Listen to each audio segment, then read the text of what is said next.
한림대학교 의대 교수인 김현아 교수님이라고 하는 분이 있는데요. 그분이 책을 한 권 쓰셨습니다. 죽음을 배우는 시간이라고 하는 제목이에요. 이 책에 보면 이런 대목이 나옵니다. 죽음은 누구에게나 예외 없이 일어나는 최대의 사건이다.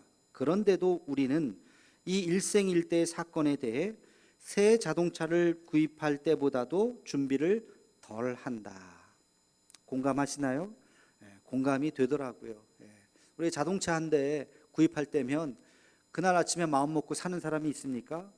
비교해보고 또 비교해보고 가서 타보고 뭐 맨날 며칠 걸릴 거예요, 그죠? 그러다가 결정을 하겠죠. 그런데 우리는 죽음에 대해서 준비는커녕 말조차 하는 것을 굉장히 꺼려해요. 만약에 TV를 보다가 드라마 속에서 누가 죽는 장면이 나왔는데 누가 여보 만약에 내가 죽거든 말이야 그러면 에이그 그런 소리 하지 마세요. 아유 재수없게 죽는 얘기를 해 하지 마. 아마 우리가 다 그 얘기를 더 이상 진행하기를 싫어할 거예요. 또 가족들이 모이는 어떤 자리에서 아버님 돌아가시면 말이죠 그러면은 이놈의 자식이 오르장머리 없게 그런 소리 한다고. 반대도 있죠. 얘들아 내가 죽으면 말이야 아유 그런 소리 하지 마세요. 왜 그런 소리 하세요? 100세까지 사셔야지 200년 사셔야지. 우리는 참 죽음이라는 것에 대해서 진지하게 얘기하는 걸 조금 꺼려해요. 그런데 죽음은 현실이에요. 죽음은 너무나도 분명한 현실입니다. 피해갈 수 있는 사람이 아무도 없어요. 누구에게나 다 찾아오는 것이고 그리고 그 죽음의 현실을 지금도 우리는 경험하고 있습니다. 생활영성 시리즈 오늘 14번째 마지막 시간이에요. 마지막 주제는 바로 죽음입니다. 죽음을 우리가 피할 길은 없지만 준비할 수는 있어요. 죽음을 잘 준비하자. 왜? 죽음을 준비하지 않으면 어느 날 갑자기 당하게 되면요 죽음 당한다 그러잖아요. 죽음을 당하게 되면 본인도 물론 당황스럽겠지만 그런데 그 가족들은 너무나도 큰 충격이에요. 그 가족들이 헤어나오지 못해서 1년, 2년, 3년 힘들게 살아가는 분들이 사실 굉장히 많습니다. 그래서 우리는 그 죽음을 잘 준비해야 돼요. 죽음을 잘 준비하면 그것이 물론 그것도 충격이겠지만 그러나 아름다운 기억으로 하나님께서 선한 뜻으로 우리가 받아들이게 됩니다. 그래서 이 죽음을 우리가 잘 준비하는 것이 굉장히 중요한 것입니다. 자, 그러면 우리가 어떻게 죽음을 준비해야 되는가? 몇 가지를 말씀을 드리겠습니다. 첫 번째, 죽음이 거기가 끝이 아니라는 생각을 해야 됩니다. 이게 첫 번째예요. 죽음은 끝이 아니에요. 우리 흔히 이야기하죠. 죽음은 끝이야. 그렇게 이야기하죠. 근데 여러분 죽음이 끝입니까? 그래요, 안 그래요? 아니에요. 죽음은 끝이 아니에요. 죽음은 시작이에요. 또 다른 시작이에요. 또 다른 생명의 시작입니다. 우리 요한복음 11장 24절에서 25절 말씀 함께 같이 읽겠습니다. 시작. 예수께서 이르시되 나는 부활이요 생명이니 나를 믿는 자는 죽어도 살겠고 무릇 살아서 나를 믿는 자는 영원히 죽지 아니하리니 이것을 내가 믿느냐? 아멘. 여러분 이것을 믿으십니까? 죽어도 살겠고, 이게 무슨 말이냐? 죽으면 죽는 거지, 살면 사는 건데 죽어도 살겠고 죽지만 다시 산다는 이야기예요. 이 말의 뜻을 우리 대부분은 이해하시겠지만 우리 새가족들 또 초신자들을 위해서 조금 제가 설명을 하면 인간이라고 하는 것은 두 가지로 되어 있어요. 하나는 육체, 또 하나는 영혼으로 되어 있습니다. 이 몸뚱아리 이거를 육체라고 하죠. 그러나 육체만 있는 것이 아니라 우리의 육체 안에 담겨져 있는 것이 영적인 존재, 영혼이라고 하는 것이 있어요. 그래서 우리에게는 두 개의 죽음이 있습니다. 하나는 육체의 죽음이요, 또 하나는 영적인 죽음이 있어요. 육체의 죽음은 호흡이 끝나면 끝나는, 심장이 멎으면 끝나는 거예요. 어떤 분들은 나이 들어서 돌아가시기도 하지만 어떤 분들은 병으로 돌아가시고 어떤 분들은 사고로 돌아가시고 이런저런 이유로 나이와 관계없이 우리는 죽게 됩니다. 뭐 오래 살아봤자 100년 넘기는 사람 없어요. 드물죠, 그렇죠? 대부분 100년 이내에 다 돌아가십니다. 그게 인간의 육체의 죽음을 이야기합니다. 그런데 육체는 죽지만 그러나 그 죽음이 끝이 아니라 죽어도 살겠고, 뭐가 산다는 거예요? 우리의 영혼이 산다는 것입니다. 정확하게 이야기하면 우리의 영혼은 사라지는 것이 아니라 죽는 순간 우리의 영혼은 하나님과 함께 같이 영원한 하늘나라에 가던가 지옥에 가던가 둘 중에 하나예요. 죽는 순간 우리의 영혼은 사라지는 것이 아니라 하나님 나라에 갈 수도 있고 하나님 나라에 가지 못할 수도 있어요. 그 기준이 뭘까요? 그 기준이 바로 죄입니다. 죄를 지은 자는 죄에 대한 대가로 지옥에 가게 되는 거예요. 그러나 죄가 없는 사람, 죄를 짓지 않는 사람은 하나님 나라에 갈 수 있는 거예요. 근데 한번 봅시다. 죄가 없는 사람이 있어요? 죄 짓지 않은 사람이 있어요? 나는 죄를 한 번도 안 지었다, 그런 사람이 어디 있겠어요? 아무도 없습니다. 다 죄를 지었어요. 성경 말씀에도 있어요. 로마서 3장 23절 함께 같이 읽겠습니다. 시작. 모든 사람이 죄를 범하였음에 하나님의 영광에 이르지 못하더니. 모든 사람이 죄를 지었어요. 그럼 모든 사람이 다 지옥불에 가야 되겠네요. 맞아요. 천국에 갈 수 있는 사람 아무도 없어요. 그런데 하나님께서 우리를 불쌍히 여겨주셔서 천국에 갈 수 있는 길을 하나 열어주셨어요. 그게 뭐예요? 죄를 없애주는 방법. 죄를 없애준다기보다도 우리의 죄를 대신 짊어지신 분을 보내주셨어요. 그분이 누구예요? 예수 그리스도. 예수님이 오셔서 십자가의 지심으로 그 죄에 대한 대가를 우리가 져야 되는데 예수님께서 대신 우리의 죄를 다 끌어안고 대신 죽으셨어요. 그게 십자가 사건이에요. 그래서 우리가 예수님을 통과하면, 그 십자가를 통과하면 우리 안에 있었던 그 죄가 다 사라지고 우리는 의인이 되는 거예요. 죄 없는 사람이 되는 거예요. 그래서 우리는 주님과 함께 어디 갈 수 있어요? 하늘나라 갈 수 있는 거예요. 할렐루야. 이것이 복음입니다. 이것을 믿는 자는 복음이에요. 영원한 생명을 얻는 거예요. 죽어도 살겠고 다시 사는 것입니다. 우리 성경 말씀 한번 읽어볼까요? 요한복음 5장 24절 말씀입니다. 요한복음 5장 24절 시작. 내가 진실로 진실로 너희에게 이르노니 내 말을 듣고 또 나 보내신 이를 믿는 자는 생명을 얻었고 심판에 이르지 아니하나니 사망에서 생명으로 옮겼느니라. 아멘. 사망에서 생명으로. 어떻게? 내 말을 듣고 나 보내신 이를 믿는 자는, 하나님을 믿고 예수 그리스도를 믿고 그 구원의 역사를 믿는 자에게는 사망에서 생명으로 얻는, 영생을 얻는 놀라운 은혜가 있는 줄로 믿습니다. 여러분, 이 준비를 하는 것이 첫 번째라고요. 죽음을 생각할 때, 죽음을 준비할 때 영원한 생명을 얻어야죠. 그 생명은 유일한 길, 예수 그리스도밖에 없다고 하는 이 사실, 이 복음을 우리가 아멘으로 받아들이는 놀라운 축복이 있기를 주의 이름으로 축원합니다. 첫 번째 준비예요. 이 준비가 되어 있어야 됩니다. 두 번째, 무엇을 준비해야 되느냐? 예수님 믿고 천국 가면 끝나는 거 아닌가요? 아니에요. 그 다음 준비 한 가지 더 해야 돼요. 여러분, 천국에 간다고 생각해 봅시다. 천국에 갈 때요, 두 가지가 있어요. 여러분, 반가운 사람 만나면 어떻게 해요? 두 팔 벌려서 막 끌어안고 어유 보고 싶었다 그러고 막 볼을 비비고 막 안아주고 뭐 심지어는 막 눈물도 흘리고, 그죠? 이산가족 상봉을 한다든지 뭐 정말 오래간만에 막 그럴 때는 막 너무 보고 싶잖아요. 우리 아들 군대 가서 제대하는 날 그냥 막 안고 싶더라고. 막 그때뿐 그런 막 너무 반가운 그런 마음들. 근데 별로 이렇게 반갑지 않은 사람 어쩔 수 없이 만날 때는 어떻게 해야 돼요? 그냥 뭐 인사 안녕하세요 그러고 그냥 쓱. 만약에 우리가 하늘나라 갔는데 예수님 때문에 구원은 받았어요. 그런데 우리 구원이 두 가지라고요. 주님이 너무 잘 왔다, 사랑한다 하면서 우리를 안아주실 수도 있고, 또 어떤 사람은 왔긴 왔네, 그래 이름 뭐지? 뭐라고? 들어본 것 같은데 저쪽으로 가 있어. 혹시 우리를 맞이하실 때 혹시 그러시지 않을까? 여러분, 이것은 그냥 하는 소리가 아니라 성경에 있어요. 이런 비슷한 이야기가 고린도전서 3장 15절 말씀을 함께 읽겠습니다. 고린도전서 3장 15절 시작. 누구든지 그 공적이 불타면 해를 받으리니 그러나 자신은 구원을 받되 불 가운데서 받은 것 같으리라. 아멘. 구원은 받되 불 가운데서 받는 것이다. 어떤 사람이 공적이 다 타버린 사람이. 이게 무슨 뜻이냐면 우리가 주님을 위해서 예수님 믿고 5년, 10년, 20년, 30년 신앙생활을 하면서 주님을 위해서 우리의 삶을 드리고 심지어는 우리의 목숨을 드리는 분들이 있잖아요.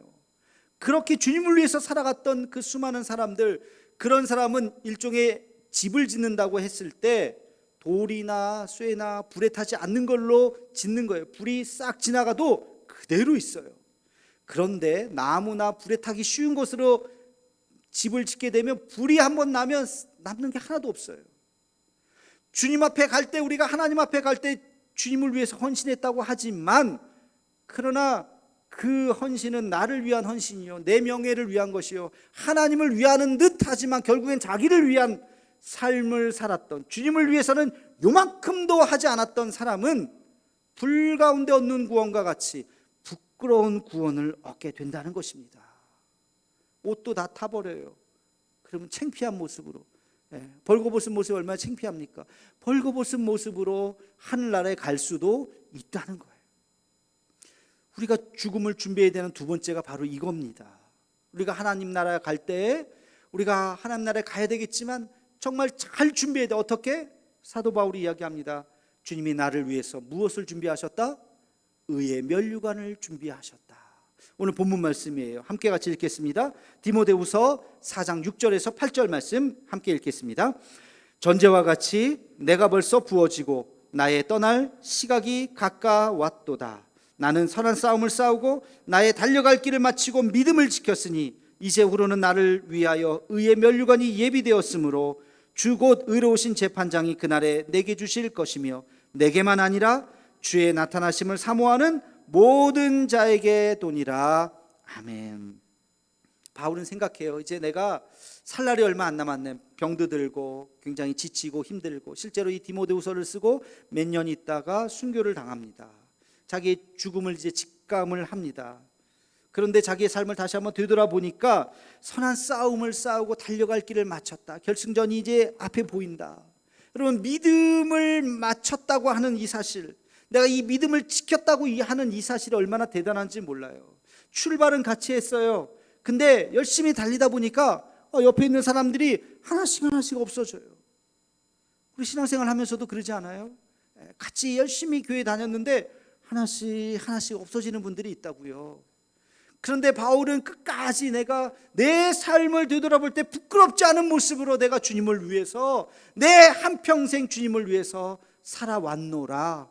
그래서 주님이 나를 위해서 의의 면류관을 예배해 두셨다. 할렐루야.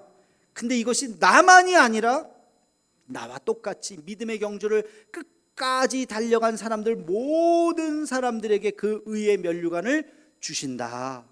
여러분, 이 말씀을 지금 하고 있는 것입니다. 나의 달려갈 길을 마치고 믿음을 지켰으니. 여러분, 우리가 주님 앞에 설 때에 죽음을 기억하면서 세 가지의 부끄러움이 없어야 합니다. 첫 번째는 나 자신에 대한 부끄러움이 없어야 돼요.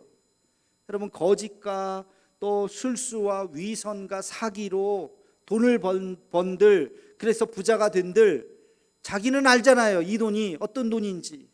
거짓말하고 그리고 술수를 써가지고 사기치고, 그래서 자기가 한평생 살면서 눈을 감을 때 얼마나 부끄럽겠습니까? 그렇게 살면 안 되잖아요. 두 번째는 가족에게 부끄러우면 안 됩니다. 제가 늘 말씀을 드립니다. 아무리 세상에서 성공을 해도 가족들에게 인정받지 못하면 그것은 반쪽짜리예요. 반쪽짜리 성공일 수밖에 없어요. 우리 남편 대단해, 우리 아내 훌륭해, 우리 아버지 내가 제일 존경해요, 우리 어머니 내가 제일 존경해요, 이런 소리를 우리 가족에게 들어야 돼요. 그게 진정한 성공이에요. 가족에게 부끄러워서는 안 돼요. 그리고 세 번째, 우리가 하나님 앞에 부끄러워서는 안 됩니다. 우리 같이 신앙생활하는 이 교회, 여러분 직분 받으셔서 열심히 지금 섬기고 계시는데 직분 앞에 떳떳해야 되고, 우리 교우들 볼 때 부끄럽지 않아야 되고, 우리 신앙생활하고 장례할 때 우리 온 교우들이 함께 같이 장례하는데 참 그분 참 너무 귀한 분이었다, 그런 이야기가 나와야지. 그렇지 않으면 안 돼요. 하나님 앞에 부끄러워서는 안 되는 것입니다. 여러분, 우리 인생 생각보다 짧죠? 지나고 놓고 보면 벌써 세월이 이렇게 빨리 갔어요. 짧아요. 우리의 삶을 되돌아볼 때, 여러분, 만약에 오늘 돌아가신다면, 만약에 오늘 돌아가신다면 하나님 앞에 부끄럽지 않을 자신 있으세요? 하나님 앞에 나 그래도 괜찮죠? 하실 수 있으세요? 그런 분들도 덜어 있겠지만 대부분은 안 돼요. 오늘은 안 돼요. 회개할 게 더 많아요, 주여. 그래, 다행인 건 오늘 돌아가시진 않을 거예요. 우리에게 시간이 남아 있어요. 그게 1년이든 10년이든 20년이든 오늘 마음 먹어야 돼요. 하나님, 내가 남은 인생 부끄럽지 않게 살겠습니다. 내 자신에게도, 우리 가족들에게도, 우리 교우들에게도, 하나님 앞에서도 내가 부끄럽지 않은 삶을 살겠습니다라고 마음 먹고 지금부터라도 부끄러운 구원이 아니라 정말 의의 면류관을 받을 수 있는 그 놀라운 하나님의 자녀들이 되기를 주의 이름으로 축원합니다. 이게 두 번째 우리가 준비해야 될 것입니다. 자, 이제 마지막 세 번째 준비해야 될 것이 있어요. 마지막 세 번째, 이거 정말 중요한 거예요. 그게 뭐냐면 여러분의 삶의 여정을 한 권의 책으로 남기시기 바랍니다. 여러분의 삶의 여정, 지금까지 살아왔었던 삶의 여정을 한 권의 책으로. 우리 성경 구절 한번 읽어볼까요? 요한복음 20장 31절입니다. 요한복음 20장 31절 함께 읽겠습니다. 오직 이것을 기록함은 너희로 예수께서 하나님의 아들 그리스도이심을 믿게 하려 하며 또 너희로 믿고 그 이름을 힘입어 생명을 얻게 하려 함이니라. 아멘. 요한이 지금 요한복음을 쓰면서 마지막 부분에 내가 이것을 기록한 이유는 예수 그리스도를 너희가 믿게 하고 그 예수님을 믿음으로써 영생을 얻게 하고자 예수님의 삶에 대해서 내가 지금까지 이렇게 쫙 요약해서 썼다는 거예요. 만약에 요한복음이 없었다면, 복음서들이 없었다면 예수님이 어떻게 살으셨는지, 우리의 구원자라는 것은 알겠는데 그분이 무슨 말씀을 하셨고 어떻게 행동했는지 우리 모르잖아요. 구전돼서 2000년 동안 내려오면 그게 진짜 사실인지 아닌지, 이게 어디가 사실이고 어디가 거짓말이고 어디가 이게 부풀려진 건지 모르잖아요. 근데 기록을 했어요. 그 당시에 예수님의 제자였던 그 요한이 예수님의 삶을 기록했어요. 그 기록이 지금까지 전해지는 거예요. 그래서 우리가 복음서를 보면서 예수님 이렇게 말씀하셨지, 이렇게 결단하셨지, 이렇게 사셨지 하는 것을 알 수가 있는 것입니다. 우리가 바울을 위대한 하나님의 사도라고 이야기하는데 그걸 어떻게 알아요? 바울이 뭘 했는지 우리가 어떻게 알아요? 사도행전을 보니까 아는 거예요. 누가가 그걸 잘 기록해 주었기 때문에 바울이 이렇게 1차 여행, 2차 여행, 3차 여행 이렇게 고난과 고통 속에서도 믿음을 잃지 않고 복음을 전했구나 하는 것을 알고 있고, 바울이 썼었던 그 수많은 편지들을 통해서 바울의 위대함을 우리가 깨닫게 되는 것입니다. 그 기록이 없다면 그냥 헛방이에요. 없는 거예요. 사라지는 거예요. 우리의 삶의 모든 여정들을 여러분 기록으로 남기셔야 돼요. 그것을 후대에 전해야 되는 것입니다.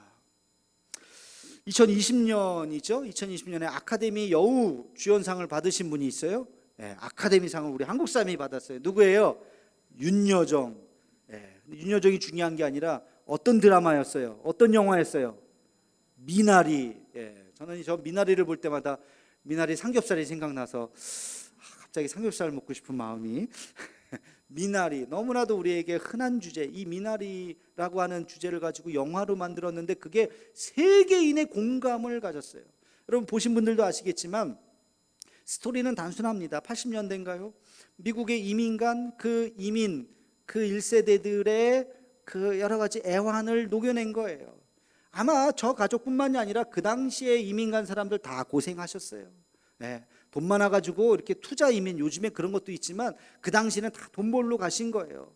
다 고생하셨어요. 그 한 가족의 이야기예요.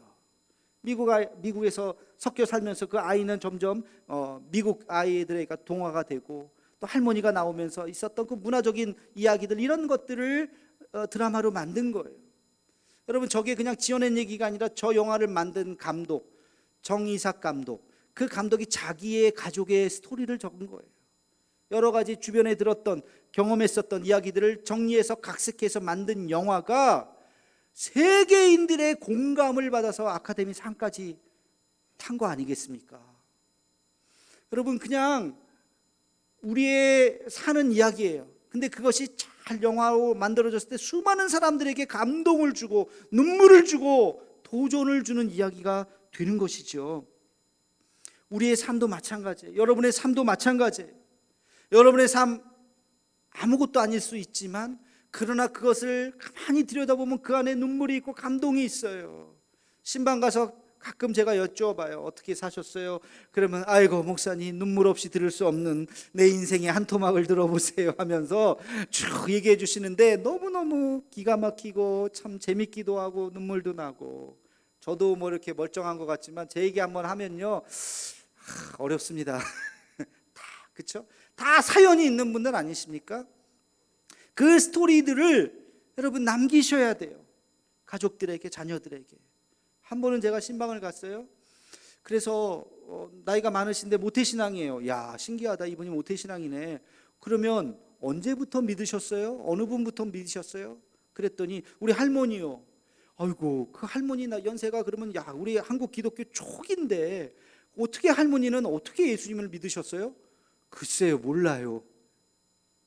너무 안타까운 거예요. 그 할머니가 믿으셨을 그때 1800년 후반대쯤 됐을지도 몰라요. 1900년대 초반이 되었을지도 몰라요. 그때 그 이야기를 못 들은 거예요.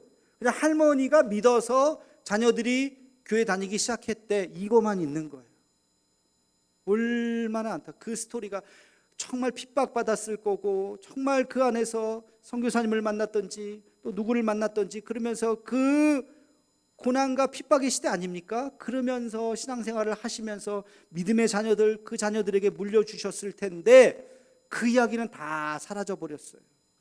자녀들도 몰라요. 너무 안타까워요, 그런 이야기를 들을 때. 여러분, 그래서 여러분의 삶의 스토리를 남기셔야 돼요.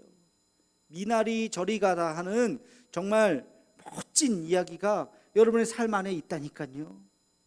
목사님, 저는 책을 못 쓰는데요. 그래요, 뭐 책을 굳이 쓰라는 것이 아니라 여러분 말씀 묵상, 지금 하고 있는 그 이야기를 하나씩 매일매일 묵상을 하면서 쓰는 그 책들이 한 권 한 권 모아지면 여러분의 삶의 스토리가 됩니다. 감사 노트 쓰고 계십니까? 감사 노트를 하루에 5개씩 감사한 것들을 적다 보면 그것이 여러분의 삶의 스토리가 돼요. 그 삶의 이야기, 내 신앙, 그 이야기를 한번 어느 순간 정리를 한번 해보시라고요. 저도 나중에 한번 쓸 거예요, 제 이야기. 제가 처음 어릴 때부터 내 기억부터 시작해서 어떻게 예수님을 믿었고, 제가 어떻게 목회를 했고, 제가 목회를 하면서 어떤 것들을 경험했고, 이런 것들을 한 권의 책으로 출판을 하지 않아도 괜찮아요. 내 자녀들에게, 내 손주들에게. 우리 손주가 태어나서 할아버지가 목사였다는데 어떤 분이었어요? 그럴 때 그 책 한 권을 줄 수 있는, 우리 손주가 할아버지가 누군지, 나 뭐 했던 분인지 잘 몰라요. 그럼 내가 슬프잖아요. 그렇죠? 어린 시절에 여러분들에게 영향을 주었던 사람들, 또 배우자를 만나서 결혼하게 됐던 그 스토리들, 인생의 위기의 순간이 있죠. 그 위기의 순간이 무엇이고 내가 그것을 어떻게 극복했는지, 나에게 영향을 준 사람이 누구인지, 신앙생활을 하면서 교회에서 겪었던 여러 가지 또 이야기들, 신앙생활 하다 보면 시험에 빠지기도 해요. 왜 시험에 빠졌고 그 시험을 또 어떻게 극복했는지, 여러분들이 소중하게 여기는 삶의 가치는 무엇인지, 하나님 앞에 부끄러웠던 것은 무엇이고 하나님 앞에 자랑하고 싶은 것들은 무엇인지, 이런 것들을 하나하나 적으면서 기억나는 대로 적어두고 그것이 여러분의 스토리가 됩니다. 만약에 여러분들 지금 고난당하십니까? 아파하십니까? 힘들어하십니까? 죄송하지만 그 고난의 이야기가 수많은 사람들에겐 감동이 될 거예요. 그것이, 그 눈물이 수많은 사람들에겐 도전이 될 거예요. 나는 힘들었지만, 이렇게 어려움이 있었지만, 그러나 하나님께서 나에게 이런 은혜를 주셨다. 여러분, 영화가 보면요, 고난이 있기 때문에, 어려움을 극복하기 때문에 감동이 있는 거잖아요. 밋밋하지 않는 거잖아요. 여러분의 삶의 스토리들을 남기시기 바랍니다. 제가 아는 분 한 분 이야기를 할까요? 제 모교의 권사님이신데요, 저 어렸을 때 중고등학교 때 선생님이셨어요. 근데 이분이 남편이 이제 본인이 전도하시고 그래서 이제 장로님이 되셨어요. 근데 60대 초반에 암으로 돌아가셨어요. 일찍 돌아가셨죠. 근데 저는 뭐 몰랐어요. 나중에 이제 알게 됐는데, 그분이 남편을 너무너무 사랑한 거예요. 금술이 너무 좋으신 분이. 남편이 그렇게 뭐 이른 나이에 돌아가신 거죠. 그래서 그분을 그리워하면서 남편이 너무 보고 싶기도 하고, 그래서 이제 하나씩 글을 남기기 시작했어요. 처음 만났을 때부터 살아왔던 스토리를 편지 형식으로, 이야기 형식으로 하나씩 그 글을 참 잘 쓰세요. 그래서 그 글을 모아서 자녀들이 책으로 출간을 해줬어요. 책으로 출간을 해줬는데, 그 글의 마지막에 어떤 내용이 있냐면, 자기 아직 돌아가시지 않으셨는데 자기가 죽고 나서 자기 장례식을 이렇게 치러라 하는 내용이 그 안에 있어요. 어떻게 하느냐? 조의금을 받지 말아라. 그리고 정말 따뜻하게 정성스럽게 한 끼를, 식사를 잘 준비해서 대접하거라. 그리고 자기의 조문 오신 모든 분들에게 이 책 한 권을 다 나눠 드려라. 그게 그분의 마지막 유언과 같은 글이에요. 그 책을 받아들이는 사람, 그리고 그분의 스토리, 또 그 남편과 함께 지냈던 그 책을 읽으면서 얼마나 감동이 되고 그분을 평생 기억하겠습니까? 그 권사님은 그 나름대로 자기의 삶의 마지막을 준비한 거예요. 몸이 지금은 많이 편찮으시더라고요. 제가 이야기를 들어보니까. 제가 어렸을 때, 제 어머니 돌아가셨을 때 저를 꼭 안아주시고 제 이름을 불러주시면서 저를 위로해 주시고 널 위해서 기도하게 하셨던 그 권사님이셨는데, 하여튼 그 권사님께서 자기의 죽음을 그렇게 책 한 권을 남기시면서 그렇게 많은 사람들에게 그 이야기를, 물론 개인의 이야기지만 그것이 얼마나 자자손손 대대로 큰 은혜가 되겠습니까? 여러분, 하나님께서 여러분들과 함께 하셨던 그 삶의 이야기들, 정말 주옥과 같은 이야기예요.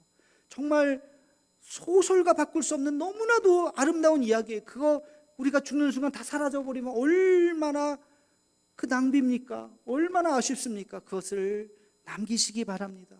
짬짬이 글로 그 아픔들, 그 고통들, 그러나 하나님의 위로들, 그런 것들을 잘 남기시고 또 남기시고, 그래서 어느 순간 내게 죽음이 온다 할지라도 그 글이 남아있는, 그래서 그분을 기억할 때마다 참 아름다운 인생이었구나 생각할 수 있는 우리가 되기를 주의 이름으로 축원합니다. 여러분, 죽음은 남의 이야기가 아니에요. 나의 얘기예요. 여러분의 이야기예요. 내 눈앞에 있는 바로 현실이에요. 세 가지 준비하라 그랬어요. 예수님을 꼭 붙잡고 영원한 생명을 준비해야 돼요. 그리고 주님 앞에 서는 날 부끄럽지 않아야 돼요. 그리고 내 사랑하는 가족들에게, 또 우리 믿음의 동역자들에게 내가 살아왔던 그 아름다운 삶의 여정을 기록으로 남겨서 하나님의 스토리를 들려주시는 우리가 되기를 주의 이름으로 축원합니다. 하늘의 밀이 땅에 떨어져 죽어야 많은 열매를 맺는다 그랬어요. 그럼 죽음을 너무 두려워하지 마시고, 너무 슬퍼하지 마시고, 우리의 죽음이 수많은 사람들에게 감동으로 다가오는 그러한 삶을, 그러한 죽음을 준비하는 우리 모두가 되기를 주의 이름으로 축원합니다. 기도하겠습니다. 사랑의 주님, 한 번 살다가 한 번 죽는 것 당연한 이치이지만 우리는 때때로 죽음을 잊고 살 때가 많습니다. 갑자기 죽음을 맞이하지 않게 하옵시고, 지금부터 하나님 앞에 서는 날 부끄럽지 않은 모습으로 서게 하여 주시옵소서. 우리의 삶에 동행하셨던 하나님의 그 아름다운 이야기들을 우리 자녀들에게, 손주들에게, 우리 이웃들에게 남겨줄 수 있는 그러한 하나님의 스토리를 만들어가는 우리 모두가 되게 하여 주시옵소서. 예수님의 이름으로 기도하옵나이다. 아멘.